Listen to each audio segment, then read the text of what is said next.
स्वाज्ञोऽपि यत्प्रसादेन ज्ञानं तत्फलमाप्नुयात् सोऽयं हयास्यो भगवान हृदय में भातु सर्वदा। यहाँ उपस्थित आप सभी का हार्दिक अभिनंदन। न्याय सिद्धांत मुक्तावली प्रकरण के अंतर्गत साधर्म्य का निरूपण चल रहा है। साधर्म्य निरूपण में पहले 7 पदार्थों का साधर्म्य बतलाया गया, 5 पदार्थ का बतलाया गया, 6 पदार्थों का बतलाया गया और 3 पदार्थों का साधर्म्य बतलाया गया। इसी साधर्म्य निरूपण में ही कारणत्व किसका साधर्म्य है यह भी कहा गया। पारिमांडल्य भिन्नानाम कारणत्वम उदाहरितम। पारिमांडल्य अणु परिमाण को कहते हैं। अणु परिमाण को छोड़ करके बाकी का कारणत्व साधर्म्य है। अब कारणत्व क्या चीज है यह जिज्ञासा हो गई। जब कारणत्व साधर्म्य बतलाया जा रहा है तो कारण किसे कहते हैं यह स्वभावतः जिज्ञासा हो जाती है। तो कारणत्व भी किसी का साधर्म्य है यह समझाने का प्रयत्न कर रहे हैं। कारिका नंबर 16। अन्यथा सिद्धि शून्यस्य नियता पूर्ववर्तिता कारणत्वम। अन्यथा सिद्धि से शून्य हो और कार्य से नियत पूर्व में रहने वाला हो उसे कारण कहते हैं और उनका साधर्म्य कारणत्व है। अन्यथा सिद्धि से शून्य हो और कार्य के अव्यभित पूर्व में नियम पूर्वक रहने वाला हो वह कारण कहलाता है। अन्यथा सिद्धि क्या चीज है इसे भी बतलाएंगे आगे ग्रंथ में, स्वयं ग्रंथकार बतलाने वाले हैं। इसलिए अन्यथा सिद्धि की यहां व्याख्या हम नहीं करेंगे। केवल लक्षण में प्रविष्ट जो अन्यथा सिद्धि है उसी को केवल बतला। अन्यथा सिद्धि एक 5 भेद वाला समूह है, वह आगे सारे भेद उपस्थित होने वाले हैं। अन्यथा सिद्ध से शून्य, कार्य नियत पूर्ववृत्ति जो होता है उसे हम कारण कहते हैं और उस कारण के 3 भेद हैं। तस्य त्रैविध्यम परिकीर्तितम। उसके 3 भेद भी हैं, कारण के 3 भेद। कौन कौन है देखें। कोई भी कार्य होता है उस कार्य में कोई कारण अवश्य होगा। बिना कारण का कोई भी कार्य संपन्न नहीं होता। कारण की अपेक्षा है और कारण का लक्षण भी हो गया। उसका 3 भेद है, समवायी कारण, असमवायी कारण और निमित्त कारण। कारिकाबद्ध उन कारणों का विभाग प्रस्तुत किया जा रहा है। समवायी कारणत्वम ज्ञेयमथाप्यसमवायी हेतुत्वम एवं न्यायनयज्ञैः तृतीय मुक्तम निमित्त हेतुत्वम। पहला है समवायी कारण, दूसरा असमवायी कारण और न्यायनयज्ञ। न्यायनयम न्यायशास्त्रम जानाति इति न्यायनयज्ञः तैः न्यायनयज्ञैः तृतीयं कारणं निमित्त कारणं भवति इति उक्तम। 3 प्रकार के कारण की व्यवस्था है। समवायी कारण, असमवायी कारण और निमित्त कारण। तीनों कारणों का स्वरूप क्या है इसकी भी बात होगी। ननु कारणत्वम किम, कारणत्व क्या चीज है यह जिज्ञासा है। क्योंकि जो पूर्व में कारणत्व पारिमांडल्य भिन्नानाम कारणत्वम, तो पहले कारणत्व को ही समझना पड़ेगा। इसके बाद सामान्य जिज्ञासा निवृत्त होने के अनंतर ही विशेष जिज्ञासा होती है। विशेष जिज्ञासा यह है कि उसके कितने भेद हैं, और सामान्य जिज्ञासा क्या है, कारण किसे कहते हैं। तो कारण किसे कहते हैं इसका समाधान पूर्व कारिका में है। अन्यथा सिद्धि शून्यस्य नियता पूर्ववर्तिता कारणत्वम, अन्यथा सिद्धि से शून्य हो और कार्य के नियत पूर्व में रहने वाला हो। इनमें अन्यथा सिद्ध विशेषण क्यों है, नियतत्व विशेषण क्यों है, पूर्ववर्तित्व क्यों है, इन सब का विशद विवेचन आगे होने वाला है। तो कारणत्व का लक्षण निष्पन्न हो गया, उस कारण के तीन भेद भी बतलाए। अब क्रमशः समवायी कारण किसे कहते हैं इसे परिभाषित कर रहे हैं। यत् समवेतम कार्यम भवति ज्ञेयम तु समवायी जनकम तत्।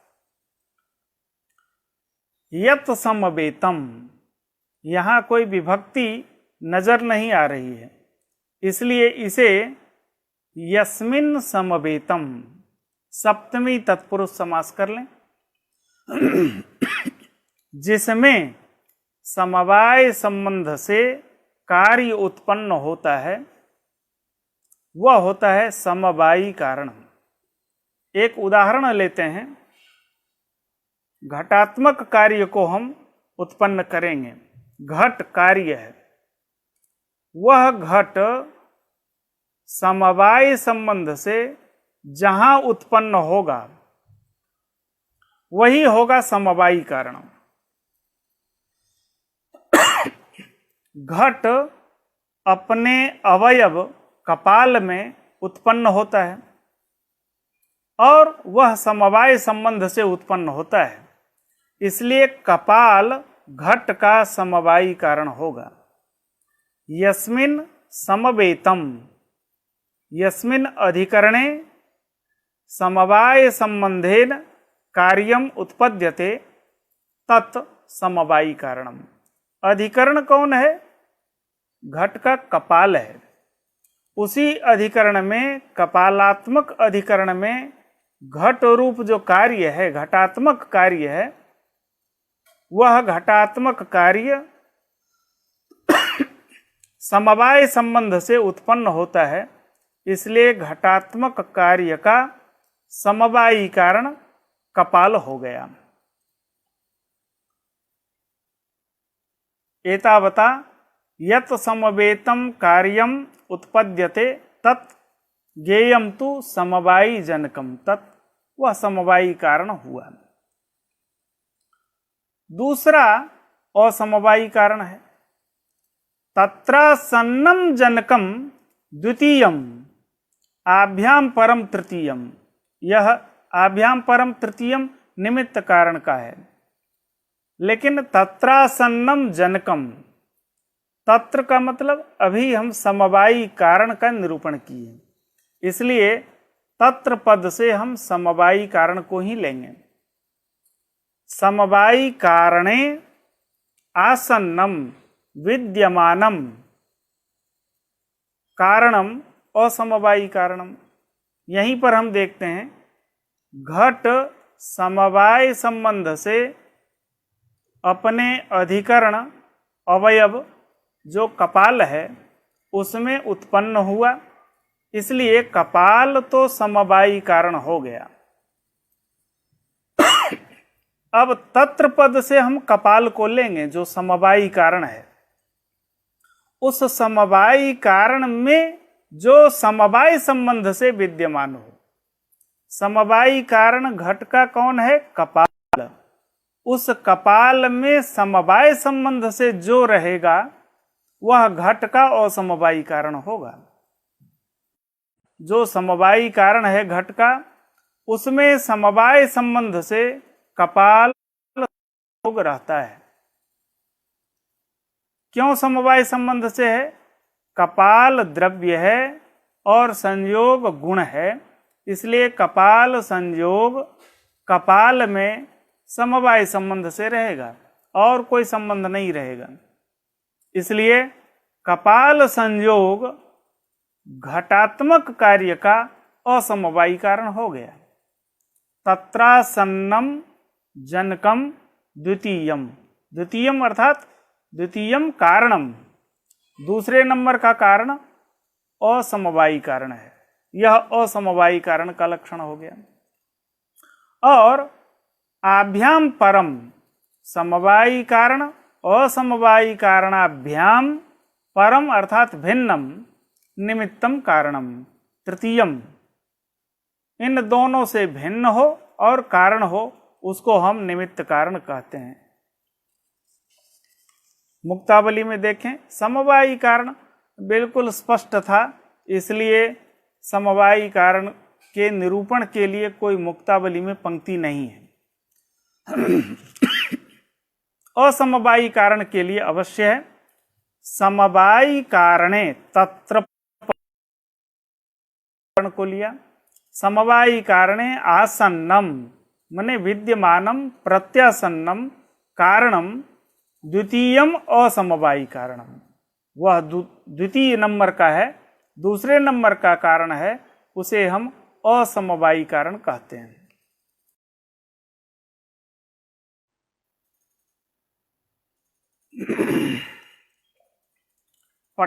पट को उदाहरण के रूप में लेते हैं।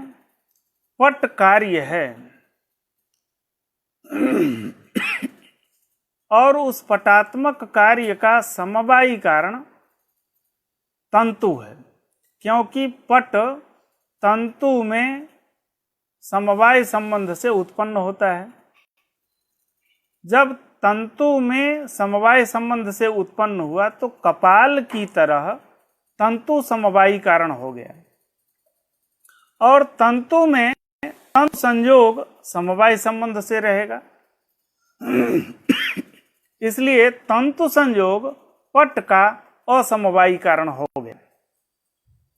अब यहां कंडीशन ये है कि ये कहा गया है कि समवायी कारण में रहने वाला जो समवाय संबंध से रहता है वह असमवायी कारण होगा।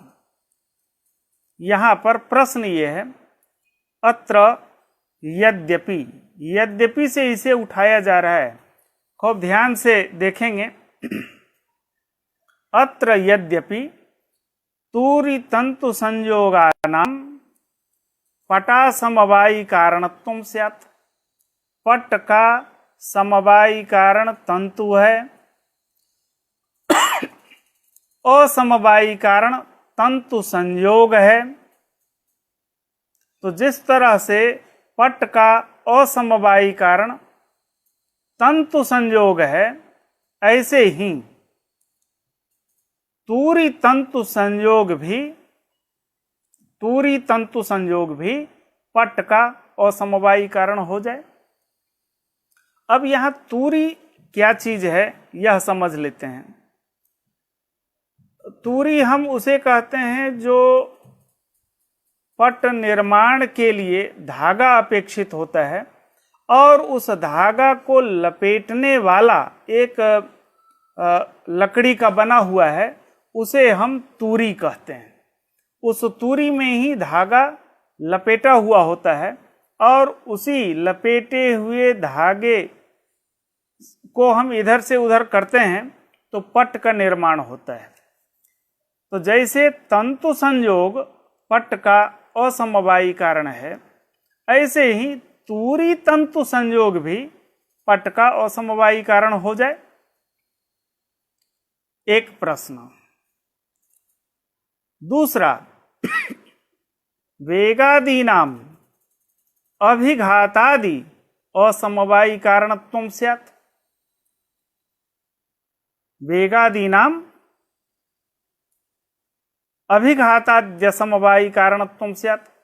वेग भी अभिघात नामक जो कार्य है उसके प्रति असमवायी कारण हो जाए।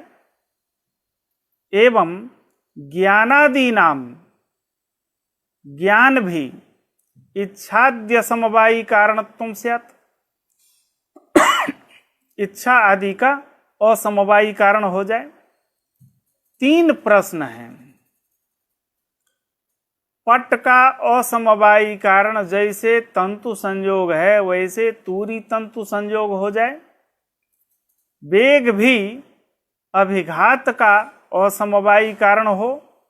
ज्ञान इच्छा का असमवायी कारण हो जाए। 3 तरह का हम एक जगह समझ लेंगे तो तीनों जगह स्पष्ट हो जाएगा। यद्यपि से उठाया गया है, तथापि से उसका समाधान है। तथापि यद्यपि को फिर से एक बार देख लेते हैं। तूरी तंतु संयोगा नाम पटा समवायी कारणत्वं स्यात्। तूरी तंतु संयोग पट का असमवायी कारण हो जाए। यद्यपि तथापि पटा समवायी कारण लक्षणे, पट का जो असमवायी कारण है तंतु संयोग, उस कारण के लक्षण में तूरी तंतु संयोग भिन्नत्वं देयम्। जिसकी आशंका है कि तूरी तंतु संयोग पट का असमवायी कारण हो जाए, उस लक्षण में तूरी तंतु संयोग भिन्नत्व देना चाहिए। क्यों? तूरी तंतु संयोगस्तु, तूरी और तंतु का जो संयोग है वह तूरी पट संयोग के प्रति असमवायी कारण होता ही है। तूरी पट संयोग भी एक कार्य है। तूरी है और पट है, उसका जो संयोग है, तूरी पट संयोगात्मक जो कार्य है, उस संयोगात्मक कार्य के प्रति तूरी तंतु संयोग असमवायी कारण है। इसी तरह वेगादिकमपि, वेग भी कान अभिघात के प्रति असमवायी कारण हो। वेगादिकमपि वेग स्पंदाद्य समवायी कारणम भवत्येव। जो स्पंदात्मक कार्य है, उस स्पंदात्मक कार्य के प्रति वेग असमवायी कारण होता है। इसलिए तत्तत् कार्या समवायी कारण लक्षणे तत्तत् असमवायी कारण का जो लक्षण है उसमें तत्तत् भिन्नत्व दे देना चाहिए। जैसे पट के असमवायी कारण लक्षण में तूरी तंतु संयोग भिन्नत्व देना चाहिए। वेग स्पंद के असमवायी कारण लक्षण में वेग भिन्नत्व देना चाहिए। वहां भी ज्ञान भिन्नत्व देना चाहिए। इच्छा के प्रति जो असमवायी कारण लक्षण बना रहे हैं उसमें ज्ञान भिन्नत्व देना चाहिए। लेकिन ज्ञान भिन्नत्व हम इंडिविजुअल नहीं कहेंगे, क्योंकि उसके लिए अलग व्यवस्था है। तो तत्तत् कार्य के असमवायी कारण लक्षण में तत्तत् भिन्नत्व देना चाहिए। रही बात इच्छा की, तो आत्म विशेष गुणानाम तु कुत्राप्य समवायी कारणत्वं नास्ति। आत्मा में रहने वाला जो विशेष गुण है, सामान्य गुण नहीं, विशेष गुण। आत्मा में वैसे सामान्य गुण संयोग विभागादि भी हैं, लेकिन वह असमवायी कारण होता है।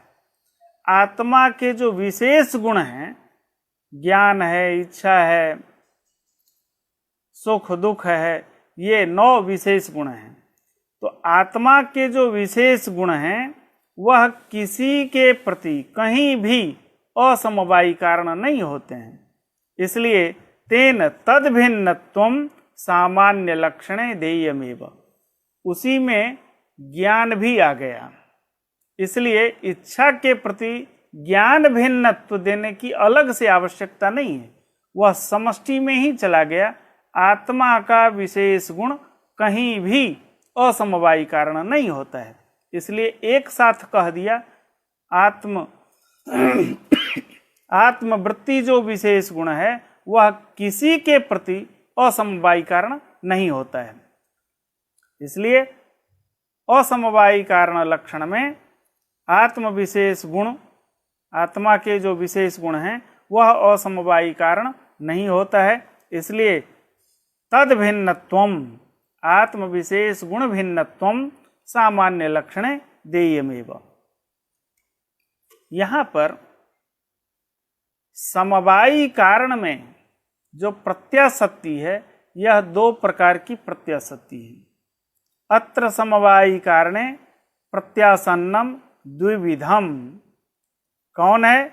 एक है कार्यिकार्थ प्रत्याशक्ति, दूसरा है कारणिकार्थ प्रत्याशक्ति। ये कार्यिकार्थ प्रत्याशक्ति से रहने वाला और कारणिकार्थ प्रत्याशक्ति से रहने वाला, यह दो प्रकार के कार्य कारण भाव बनेंगे। पहला तो बिल्कुल स्पष्ट है, आद्यम यथा घटादिकम प्रति कपाल संयोगादिकम असमवायी कारणम। घटात्मक कार्य है और उसमें असमवायी कारण कपाल संयोग है। यहाँ कार्यिकार्थ प्रत्याशक्ति से समवाय संबंध को लेना है, यही संबंध बनेगा। कार्य जो घट है उसका अधिकरण जो कपाल है उसमें समवाय संबंध से कपाल संयोग है। इसलिए जहाँ कार्य उत्पन्न हो रहा है कपाल में घट उत्पन्न होता है, समवाय संबंध से उत्पन्न होता है, वहीं समवाय संबंध से कपाल संयोग भी बैठा है, इसलिए इसे समवाय संबंध से कहते हैं। तो कार्यिकार्थ प्रत्याशक्ति से कपाल संयोग घट का असमवायी कारण हो गया, यहाँ कोई क्लेश नहीं है।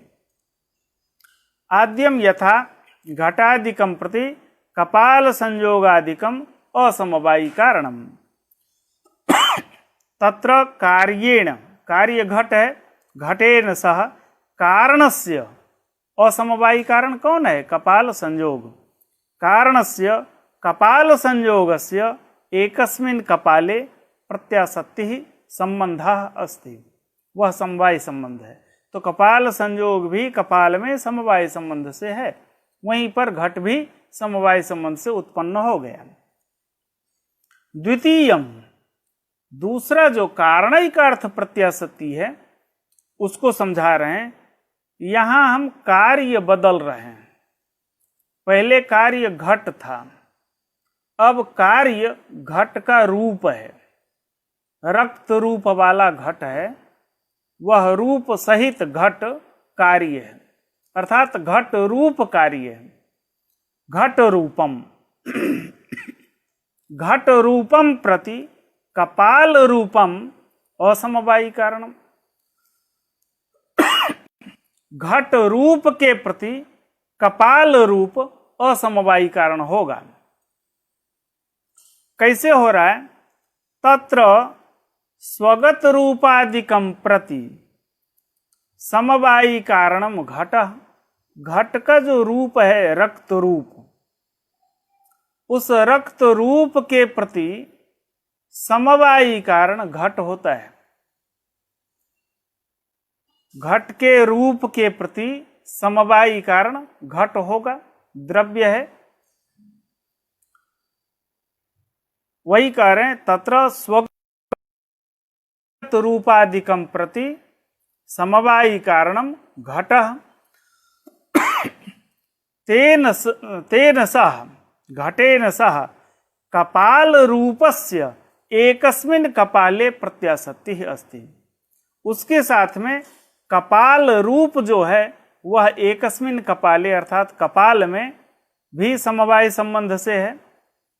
तथा च क्वचित समवाय संबंधेन, पहला जो घट के प्रति कपाल संयोग जो प्रत्याशक्ति हुआ था वह समवाय संबंध से हुआ। तो क्वचित समवाय संबंधेन, पहले वाले उदाहरण में जो कपाल संयोग घट का असमवायी कारण हो रहा था, वहाँ समवाय संबंध से प्रत्याशक्ति हो रही है। और कपाल रूप को हम घट रूप के प्रति असमवायी कारण मान रहे हैं, वहां पर संबंध है स्वसमवायी समवाय तत्व, स्वसमवायी समवाय संबंध, उसी को स्वसमवायी समवाय तत्व संबंध बोलते हैं। हरिओम।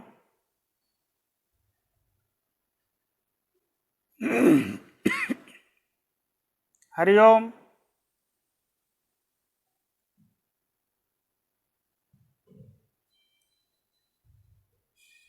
हरिओम।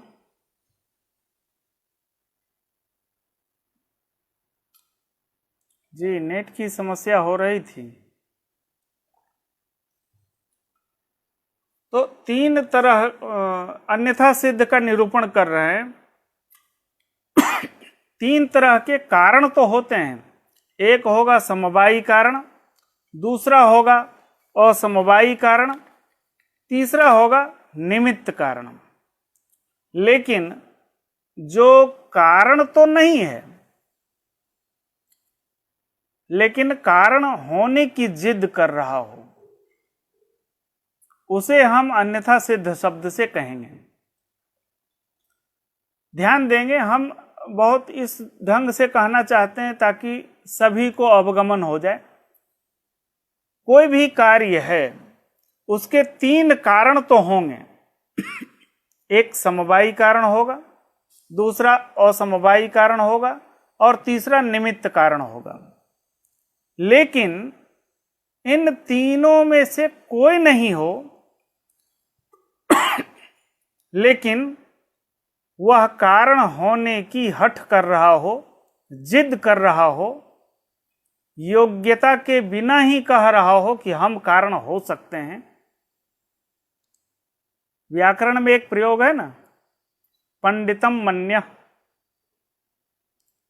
वह उसी के लिए है जो पंडित है नहीं लेकिन अपने आप को पंडित समझ रहा है, ऐसे के लिए पंडितम मन्यः प्रयोग है। ऐसे ही न्याय दर्शन में कारण नहीं है लेकिन कारणाभिमान है कि मैं कारण हूं, उसे अन्यथा सिद्ध शब्द से कहा गया है। ऐसे एक दो नहीं है, पूरे के पूरे 5 हैं अन्यथा सिद्ध। हम क्रमिक उसका विवरण भी प्रस्तुत कर देते हैं। ये न सह पूर्व भावः, जिसके साथ पूर्व भाव विद्यमान हो। दूसरा है कारणमादाय वा यस्य, एक कारण को लेकर के ही जिसकी पूर्व वृत्तिता हो। तीसरा है अन्यम प्रति पूर्व भावे ज्ञाते, किसी अन्य के प्रति पूर्व भाव ज्ञात हो जाए तभी उसका पूर्व भाव ज्ञात हो, वह तीसरा होगा। चौथा है जनकम प्रति पूर्व वृत्तिताम अपरिज्ञाय, जनक के प्रति पूर्व वृत्तिता नहीं जान करके पूर्व भाव मान रहा हो। और पांचवा इन चारों से विलक्षण है, यह क्रमशः आ जाएगा। एते पंचान्यथा सिद्धा, ये 5 प्रकार के अन्यथा सिद्ध होते हैं, जिसमें पहला है दंडत्वम। दंडत्व प्रथम अन्यथा सिद्ध है। कारण का लक्षण क्या है? कार्य नियत पूर्ववृत्ति ही कारणम, कार्य के नियत पूर्व में जो रहे उसे हम कारण कहते हैं। घट कार्य है ना, घटात्मक कार्य के प्रति पूर्व भाव उपस्थित रहे, अर्थात पूर्व में उपस्थित हो। दंड पहले से उपस्थित है, कुलाल पहले से उपस्थित है, चक्र पहले से उपस्थित है। इस तरह से दंड, चक्र, चीवर, कुलाल ये सब घट बनने के पूर्व में उपस्थित रहते हैं और नियमतः पूर्व में रहते हैं। कभी ऐसा नहीं हुआ कि घट बन गया हो और दंड बाद में आया हो, ये विलंब से नहीं आने वाले हैं। घटात्मक कार्य के उत्पत्ति के पूर्व में ये नियम से रहेंगे। इसलिए दंड तो कारण है, चक्र कारण है, कुंभकार कारण है, कोई समवायी कारण कपाल इत्यादि वह पूर्व में रहेगा। कपाल संयोग होने पर ही घट बनता है, इसलिए घटात्मक कार्य के पूर्व में कपाल संयोग भी। तो समवायी कारण, असमवायी कारण और निमित्त कारण। लेकिन दंडत्व कहे कि हम भी पूर्व में हैं, घट कार्य है, घटात्मक कार्य के पूर्व में जैसे दंड है, दंड में दंडत्व भी है, इसलिए दंडत्व को भी कारण मानो। तो दंडत्व कार्य नियत पूर्ववृत्ति है, इसलिए उसे हम कारण माने। क्या दंडत्व दंड में ही रहेगा, दंड के अलावा अन्यत्र नहीं रहेगा। लेकिन क्या दंडत्व कारण हो सकता है? ऐसे अन्य भी हैं। दंड का रूप, दंड बिना रूप का नहीं रहेगा। द्रव्य है, पार्थिव द्रव्य है, उसमें रूप तो रहेगा। पृथ्वी में रूप रहता ही है, निरूप दंड हो नहीं सकता है। तो जब दंड रहेगा तो दंड का रूप भी साथ साथ रहेगा, तो दंड रूप भी कहेगा हम घट का कारण है। पहला तो दंडत्व हुआ, दूसरा दंड रूप कार्य के पूर्व में है। तृतीयम तो भवेद व्योम, तीसरा अन्यथा सिद्ध व्योम आकाश। आकाश सर्वत्र विद्यमान है और सभी समय में विद्यमान है। तो हम जब कभी भी घट बनाना शुरू करेंगे, दिन में बनाओ, रात में बनाओ, छुप के बनाओ, दिखा करके बनाओ, आकाश तो सर्वत्र रहेगा, हमेशा रहेगा। तो वह भी नियत पूर्व में है, वह भी कहेगा हम कारण हैं। चौथा है कुलाल पिता। जो कुंभकार घट को बना रहा है, उसका पिता आया, कहा कि हम हैं इसलिए ये जन्म लिया है, हम ही नहीं होते तो ये कहाँ से पैदा होता। इसलिए यह जो घट बना रहा है, उस घट का कारण मैं भी हूं, उस घटोत्पत्ति के पूर्व में मैं हूं। क्योंकि जो घट को बना रहा है वह मेरा ही पुत्र है, पिता नहीं तो पुत्र कहां से आएगा। इसलिए चौथा कुलाल पिता। पांचवा एक रासभ है, गर्दभ। मिट्टी ढो करके लाया, मिट्टी वहां रख दी गई और 4-5 बार वह धूप में आया गया। पेड़ के नीचे कुंभकार घट बना रहा है, वह गर्दभ भी थोड़ी देर के लिए विश्राम करना चाहा और बैठ गया। जब बैठा तो घटोत्पत्ति पूर्व में भी हो रही थी, लेकिन जिस समय में गर्दभ उपस्थित है, उस समय जो घट बना, उस घट के प्रति पूर्ववृत्ति रासभ भी हो गया। तो कार्य जो घट है उसके पूर्व में वह रासभ भी विद्यमान है, तो पूर्ववर्ती हो गया। एतावता वह रासभ उस घट के प्रति कारण हो जाए। ये 5 स्थल दिखा दिए, दंडत्व, दंडरूप, आकाश, कुलाल का पिता और रासभ। ये 5 प्रकार के कारण होने का दावा करते हैं कि हम घटात्मक कार्य का कारण है, क्योंकि पूर्व में है। लेकिन यह कारण नहीं है, इनका केवल दावा है। ये अन्यथा सिद्ध है। अन्यथा सिद्ध किसे कहते हैं? किस आधार पर इन्हें आप अन्यथा सिद्ध पहले बतला दें कि ये अन्यथा सिद्ध हैं, बाकी कारण हैं। अन्यथा सिद्ध का लक्षण है अवश्य क्लृप्त नियत पूर्ववर्ती भीरेव कार्य संभवे तद भिन्नम अन्यथा सिद्धम। जो अत्यंत आवश्यक है, जिसके बिना घटोत्पत्ति नहीं हो सकती है, वह अत्यंत आवश्यक है। तो उन्हीं के रहने से पूर्व में उन्हीं से यदि काम चलता है, उससे भिन्न अर्थात अत्यंत आवश्यक से भिन्न जो सामग्री है, जो दावा कर रहे हैं कि मैं कारण हूं, तो अत्यंत आवश्यक से भिन्न जो भी है सब अन्यथा सिद्ध है। कल्पना कीजिए, दंडत्व कहा कि मैं कारण हूं, पूर्व में हूं, और कोई कह दे दंडत्व से घट बनाओ, दंड को हाथ मत लगाना। पॉसिबल है क्या? घट की उत्पत्ति दंड से होने वाली है। दंडत्व वहां कोई कारण काम का नहीं है, उसकी कोई भूमिका नहीं है। दंड से यदि घटोत्पत्ति संभव है तो दंडत्व को कारण नहीं माना जाता है, बल्कि अन्यथा सिद्ध है।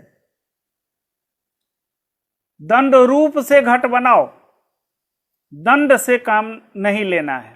दंड रूप ले जाओ और घट बना डालो, संभव है क्या?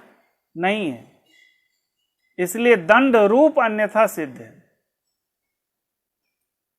व्योम से घट बना लो, आकाश से घट बना लो, इन सामग्रियों की परवाह मत करो। आकाश से घट नहीं बनेगा, वह सामग्री से ही बनना है। इसलिए सामग्री तो कारण है, आकाश अन्यथा सिद्ध है। कुलाल पिता, वह भी उछल रहा था, यह हम कारण हैं। कुलाल पितृत्वेन वह अन्यथा सिद्ध है, और वही जब घट बनाना शुरू करेगा तब वह केवल कुलाल होगा, केवल वह कुंभकार है। कुलालत्वेन वह कारण है, मानते हैं, लेकिन कुलाल पितृत्वेन वह अन्यथा सिद्ध है, क्योंकि वह कुलाल का पिता जो है ना, अभी 95 वर्ष का है और उसका पिता अब दुनिया में नहीं है। लेकिन 95 वर्ष का व्यक्ति भी घट बना रहा है। तो जब कारण कुलाल पितृत्वेन मानेंगे तब तो उस पिता का पिता नहीं है, घट बन रहा है कि नहीं? बिना कारण के घट की उत्पत्ति हो रही है फिर तो। इसलिए कुलाल पितृत्वेन अन्यथा सिद्ध है, कुलालत्वेन वह कारण है। कुलाल पुत्रत्वेन वह कारण नहीं है, उसका पुत्र जो है, अपितु कुलालत्वेन कारण है घट का। तो कुलाल पुत्रत्वेन, कुलालत्वेन, कुलालत्वेन हम कारण मान सकते हैं, कुलाल पितृत्वेन अन्यथा सिद्ध है। और रासभ, वह जब नहीं था तब भी घट बन रहा था, जब बैठा है तब भी 2-4 घट बन गए, और जब वह चला जाएगा उसके अनंतर भी घट बनेगा। इसलिए वह आवश्यक नहीं है, नियत पूर्ववर्ती नहीं है, अनियत है रासभ। इसलिए रासभ भी अन्यथा सिद्ध है। इस तरह से 5 प्रकार के अन्यथा सिद्ध बतलाए हैं। तृतीयम तु भवेद व्योम कुलाल जनकोपरः पंचमो रासभादि स्यात् एते स्वावश्यकस्त्वसौ। इसमें जो अत्यंत आवश्यक है वह तो कारण बनेगा, बाकी अन्यथा सिद्ध होंगे। अन्यथा सिद्ध का निरूपण कल करें, क्योंकि पांचों अन्यथा सिद्ध का निरूपण कल संपन्न करेंगे। पांचों के स्वरूप का सामान्य दिग्दर्शन आज किया गया। बीच में 2 बार नेट की बाधा भी हुई, लेकिन बाधा को पार करना हम लोगों का काम है। चाहे जितनी भी बाधाएं हों, बाधाएं तो आती रहती हैं, उन बाधाओं को निराकृत करके, निकृत करके हम लोग आगे बढ़ते रहें। पांचों अन्यथा सिद्ध का निरूपण अग्रिम दिवस में किया जाएगा। आप सभी का बहुत बहुत आभार, बहुत बहुत धन्यवाद। नमस्कार।